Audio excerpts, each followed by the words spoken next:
Както сами виждате, тук е улица Бор, която продължава до тази част. Това са портите на бившото Минстрой.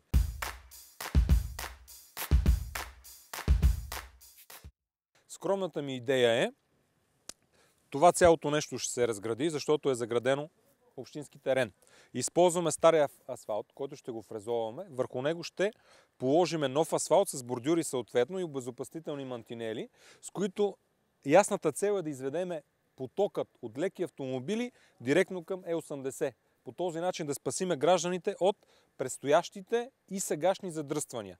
А тежките автомобили, които до момента минават по улица Бор и булевард Европа, ще сложим възбранителни знаци на улица Бор и тежките автомобили ще минават само от долната част, ще влизат в предприятията и от долната част ще излизат. Това е моята скромна идея.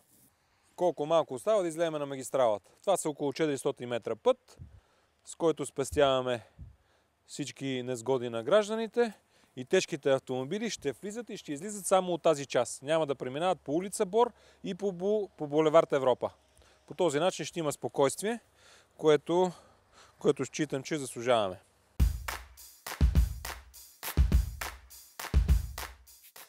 Това, което заснемаме в момента, е дългоочакваният площад, който успяхме да направим през 2018 година. Това, което всички жители на община Божурище желаеха с голямо очакване, в момента стоиме на него и както до момента показва и историята, макар и кратка, на този площад, че го ползваме по предназначение. Тепърва ще бъде и така. На него ще се събираме абсолютно всички от цялата община, както и гости, които искат да посетят община Божурище. За мен това е гордост, което в момента се вижда. И живи и здрави тази година с приемането на бюджета ще го разширим в посока към общинска администрация, т.е. ще създадем вертикална планировка около самата сграда. Също така ще изградим алеи, които да свържат общинска администрация с площада. И когато един човек реши да отиде към общината или да посети площада, всичко да бъде взаимосвързано помежду си. И това ще бъде част от пъзела, който се опитваме да наредиме и Божурище да стане град и община за пример.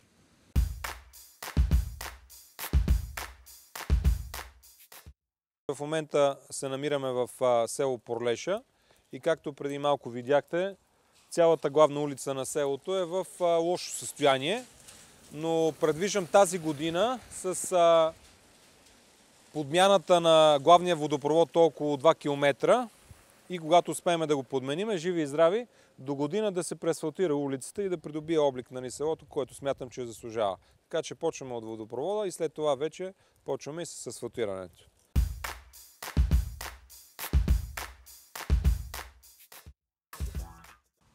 Тази година ни останаха 2 сгради от всички общински сгради, които ще санираме. Едната е в село Хераково, кметството, което започваме и ще й придадем облик, изцяло основен ремонт вътре и вън в сградата, че селото да бъде по-приветливо и всеки един негов жител да бъде по-горд, че живее в това населено място.